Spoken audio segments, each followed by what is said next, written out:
donc aujourd'hui j'aimerais te parler de quelque chose et j'aimerais te parler de quelque chose et surtout de ta motivation et le rôle de l'environnement dans ta motivation. Donc je vais te prendre un exemple simple, d'accord?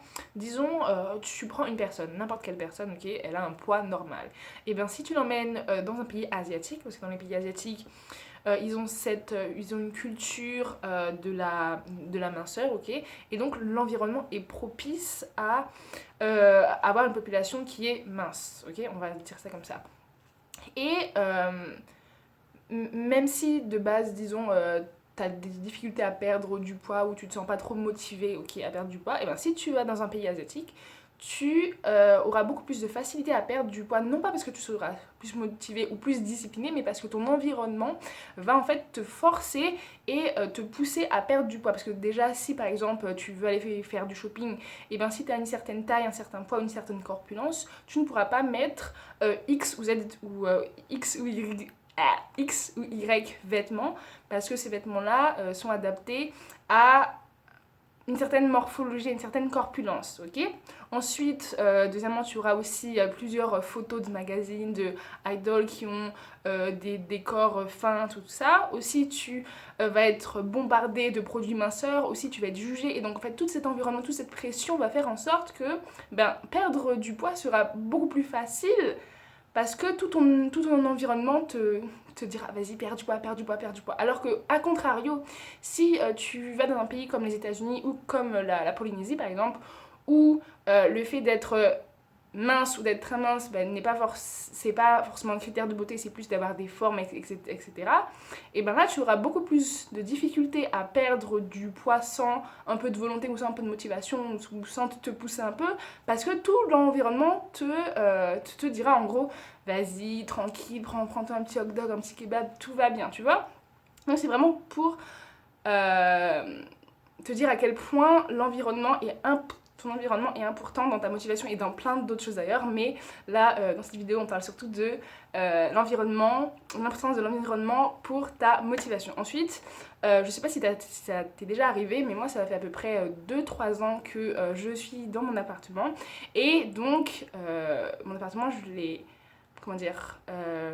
organisé de telle sorte à qu'il me pousse vers mes objectifs. Donc mes objectifs, c'est de réussir mes études. Et donc, mon appartement est dirigé vers ce but-là. Et le problème que peut-être que tu as déjà eu, c'est aussi pour te donner un exemple en fait. Quand je retourne chez mes parents le week-end ou pendant les vacances, et vu que maintenant dans ma tête je me suis dit que mon environnement chez moi c'était pour travailler et chez mes parents c'était pour chill le week-end, tout ça, et si je décide de travailler chez mes parents, j'aurai beaucoup plus de mal, je vais devoir me pousser pour travailler, alors que il suffit que je revienne chez moi, j'ai pas besoin de me pousser et je travaille. C'est vraiment pour essayer de t'imager en fait l'importance de ton environnement. Tu as compris l'importance de ton environnement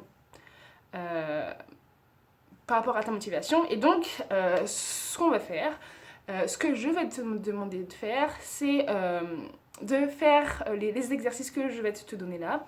Et c'est des exercices pour contrôler ton environnement. Donc déjà, la première chose que tu dois faire, si tes objectifs sont déjà écrits, tu sais déjà ce que tu veux, tu as déjà un but, ce qu'il faut que tu fasses, c'est que tu fasses que ton environnement t'aide, te pousse à atteindre cet objectif-là. Donc si par exemple, ton objectif c'est d'écrire un livre, d'écrire 500 mots chaque jour, et ce que tu vas faire, c'est que tu vas éteindre ta télévision, bloquer toutes les pages sur ton ordinateur qui ne sont pas des pages d'écriture, tu vas bloquer ton téléphone, tu vas vraiment tout bloquer pour faire en sorte que même quand tu n'es pas du tout envie d'écrire, tu es obligé parce que ton environnement te dit allez Sandy, là tu peux que faire ça, tant que tu ne l'as pas fait, tu pourras rien faire d'autre.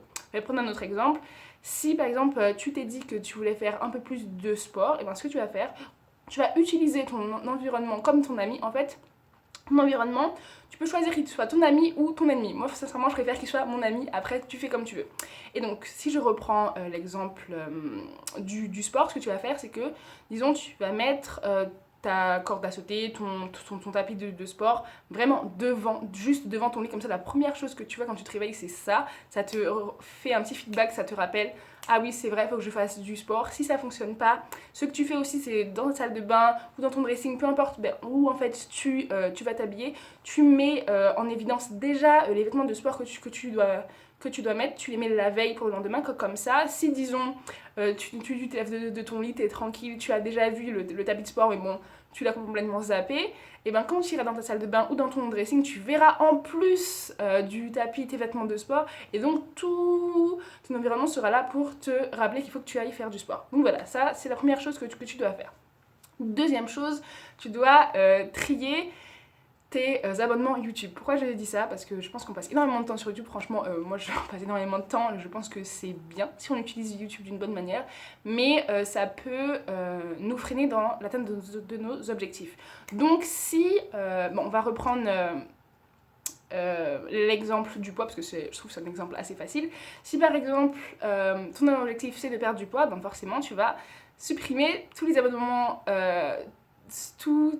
YouTube ou c'est de l'ASMR par exemple, ou sinon c'est des mukbangs, je crois que ça s'appelait comme ça, où il y a des gens qui mangent des tonnes et des tonnes de nourriture free. Forcément, ça va te donner envie, donc pourquoi faire ça? Tu vas plus t'abonner à des gens qui mangent sainement, tout ça. Même si après tu te désabonnes, c'est pas grave, c'est juste vraiment pour, pour polluer en fait ton esprit et tes yeux avec des choses qui vont te pousser vers ton objectif. C'est vraiment ça en fait, le but c'est de faire en sorte que ton environnement soit ton ami et qu'il te pousse vers ton objectif. Voilà, ensuite tu vas trier tes contacts. Qu'est-ce que je veux dire par trier tes contacts? Je pense que tu as déjà dû entendre cette phrase maintes et maintes fois, la phrase qui dit que tu es la somme des 5 personnes avec qui tu traînes le plus. Et donc forcément, si, disons, on va reprendre l'exemple de la personne qui veut écrire un livre, ok? Si la plupart des personnes avec qui tu traînes, eh ben, elles remettent leur objectif à demain, elles ne font pas vraiment ce qu'elles disent et tout, ben ça va te tirer vers le bas. Ce que je tiens à dire, tu n'as pas à faire une croix sur tes amis, c'est pas ce que je veux dire.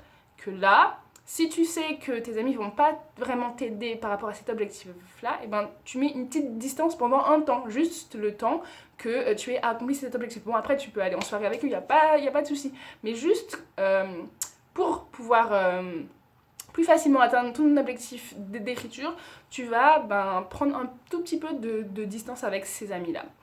Et une dernière chose, c'est d'enlever les distractions, mais ça me semble tout à fait logique. Donc voilà, j'espère que tu auras aimé cette vidéo. Si tu ne l'aimes pas, surtout dis-moi. Si tu aimes, dis-moi aussi. Voilà. Et si tu as d'autres astuces, si tu trouves que l'environnement, c'est pas vraiment ce qui fait qu'une personne est motivée ou pas, tu peux aussi le mettre dans les commentaires. Je serais super contente d'en débattre avec toi, sincèrement. Je pense qu'on peut avoir des avis différents sur la chose et je pense que c'est très intéressant d'avoir ton avis et de pouvoir un peu débattre sur ça. Voilà, j'espère que tu passeras une bonne journée et surtout n'oublie pas, passe à l'action.